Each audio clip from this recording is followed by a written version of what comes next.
En esta presentación abordaremos el tema de los modelos contables, más precisamente en el campo de lo que algunos denominan contabilidad financiera, es decir, la vinculada con la emisión de estados contables destinados a terceros, o si preferimos la jerga predominante en las normas internacionales de información financiera, podríamos hablar de estados financieros de propósito general.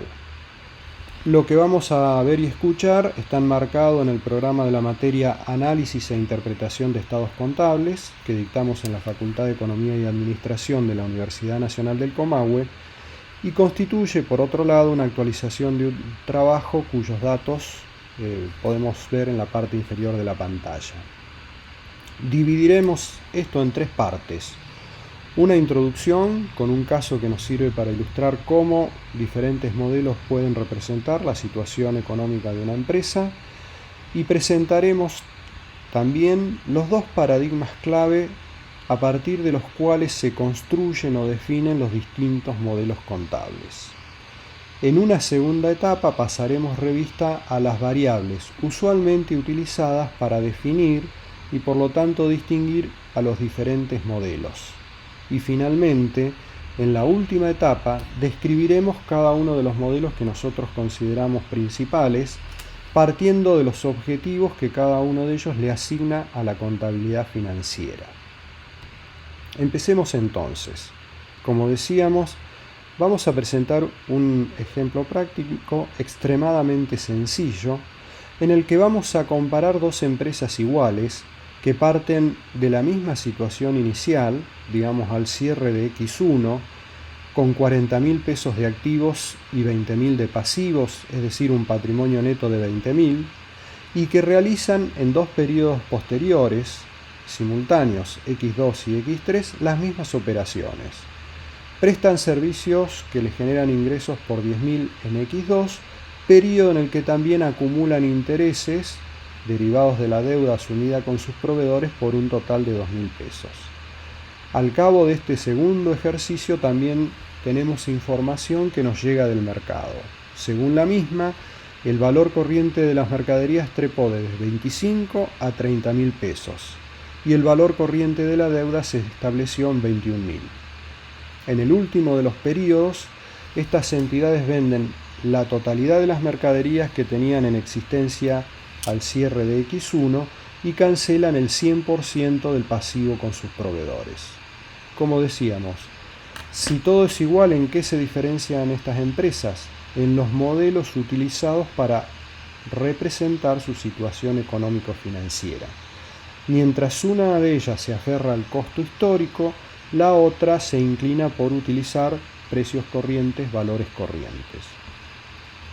¿Cómo resuelve la representación económico-financiera la que mide el costo? Pues bien, parte de una situación inicial de 20.000 pesos y el punto de llegada es patrimonio neto de 36.800, representado por 36.800 pesos de efectivo como consecuencia, de acuerdo a los datos que vimos antes, de que realizó la totalidad de activos y canceló todas sus deudas. Dado que en estos periodos no hubo operaciones con los propietarios en su carácter de tales, esto es, no se produjeron, por ejemplo, aportes de capital ni distribución de dividendos, podemos determinar la ganancia acumulada confrontando el patrimonio neto final, 36.800, con el inicial, es decir, 20.000. Esto nos arroja como resultado una ganancia acumulada de 16.800 distribuida entre X2 y X3 del modo que pueden ver en pantalla. 8.000 en el primero de esos ejercicios, 8.800 en el segundo. ¿Cómo resuelve la misma situación la empresa que utiliza valores corrientes? Pues bien, tiene, de acuerdo a los datos del problema, el mismo punto de partida e idéntico punto de llegada. Por lo tanto, los mismos resultados acumulados al cabo de estos dos periodos. La diferencia está en cómo distribuye esos resultados entre X2 y X3. En lugar de utilidades por 8.000, en X2 reconoce ganancias por 14.000, como consecuencia de contabilizar el resultado por tenencia de las mercaderías y de las deudas con proveedores. que son favorables. En el segundo periodo la utilidad es más baja, 2.800, pero la acumulada, como habíamos dicho, es igual a la que reconoce la que utiliza el modelo de medición al costo. Esto que observamos en un ejemplo extremadamente sencillo, que por ejemplo no incluye el efecto fiscal de las operaciones, lo podemos advertir comparando dos empresas iguales a través de indicadores básicos generalmente utilizados para el análisis e interpretación de estados contables. Lo haremos prestando atención a los que ustedes ven en pantalla, la solvencia y la rentabilidad de los propietarios. Empecemos por la solvencia, medida como relación entre el patrimonio neto y el pasivo. En azul se representará la evolución que experimenta el indicador en el caso de valores corrientes, en verde la situación de una empresa que mide el costo. Inicialmente, cuando aparecen diferencias de medición, la que utiliza valores corrientes reconocerá resultados positivos mayores o negativos menores, en consecuencia lucirá una solvencia más elevada. A medida que se van realizando los activos y liquidando los pasivos que originaron la diferencia de medición, esa brecha se irá reduciendo hasta que se iguala y el indicador será coincidente. Exactamente como en el ejemplo que vimos, cuando se realizan todos los activos y cancelan todos los pasivos, insisto, que dieron lugar a la diferencia de medición.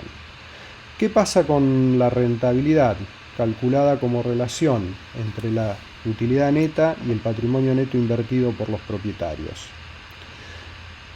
Cuando surgen diferencias de medición, la que aplica valores corrientes reconocerá mayores resultados positivos, la rentabilidad de los propietarios será mayor, pero luego irá descendiendo con el transcurso del tiempo a medida que se van realizando los activos y liquidando los pasivos que originaron esa diferencia. Naturalmente, el rendimiento acumulado en todos los periodos va a ser el mismo, pero inicialmente la rentabilidad será más alta cuando se reconocen cambios favorables en los precios de mercado y luego más reducida. Por ejemplo, en el caso de los activos será más reducida porque se estarán realizando activos que tenían en la contabilidad un importe superior. Luego de este caso práctico, daremos una mirada a los paradigmas que, como habíamos dicho, constituyen la base de los modelos contables principales que se han definido. Estamos hablando del paradigma de la utilidad y el paradigma patrimonial o del control, que ha ido perdiendo terreno en el escenario de las normas contables, sobre todo en el ámbito internacional. Hablamos de las normas internacionales de información financiera y de los principios contables estadounidenses, esto es, los US GAAP. Pero también en Argentina ha ocurrido con las normas contables profesionales distintas de la RT26, esto es, la destinada a empresas que no están obligadas ni optaron a aplicar las NIF. ¿Cuáles son las diferencias entre estos paradigmas? Utilizaremos para presentarlas un trabajo de un autor español, Túa Pereda, que data de 2008. Si bien son numerosas las variables y factores que este autor compara, nosotros prestaremos atención solo a 4, partiendo de la fundamental que tiene que ver con los objetivos. Para el paradigma de la utilidad, los objetivos de la contabilidad financiera de los estados contables de propósito general es la toma de decisiones en materia económico-financiera por parte de los usuarios principales, esto es, inversores y acreedores.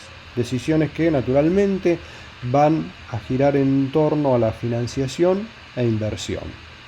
Mientras que el paradigma patrimonial se reserva el objetivo de rendición de cuentas, control y garantía de acreedores. En línea con estos objetivos aparece otra variable que es la utilidad de la información. El paradigma de la utilidad resalta la necesidad de reforzar, sostener el valor predictivo de la contabilidad financiera, mientras que el paradigma patrimonial se contenta con la evaluación de los hechos pasados, lo que suele denominarse valor confirmatorio de la contabilidad. Podemos ilustrar esto del valor predictivo haciendo referencia a los objetivos que aparecen en numerosas normas tanto de medición como presentación y revelación que forman parte de las normas internacionales de información financiera.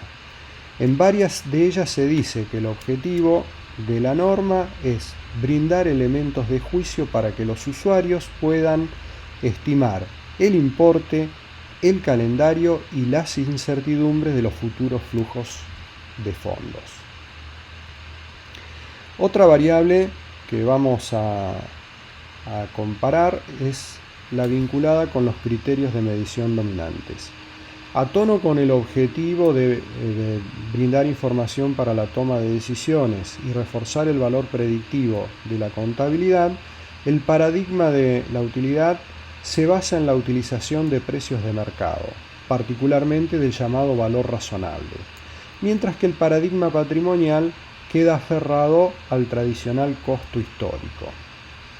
Y en cuanto a las bases para elaborar información, el paradigma de utilidad le da preeminencia al fondo o sustancia económica sobre la forma jurídica, que es el elemento subyacente en el paradigma patrimonial.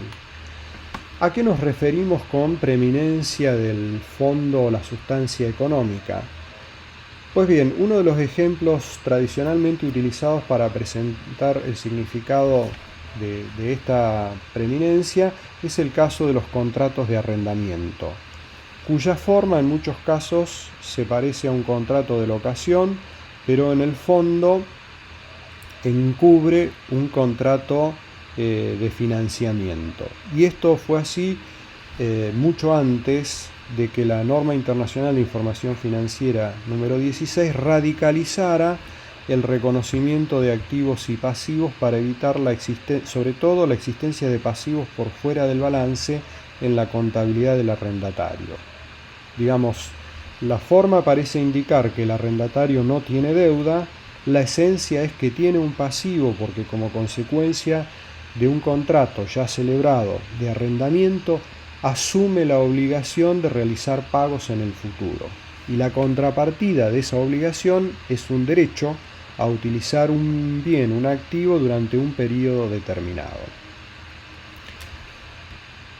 Bien, hechas estas comparaciones, estamos en condiciones de pasar a la segunda etapa de nuestra presentación, en la que habíamos dicho, vamos a revisar las variables usualmente utilizadas para definir y distinguir a los diferentes modelos contables.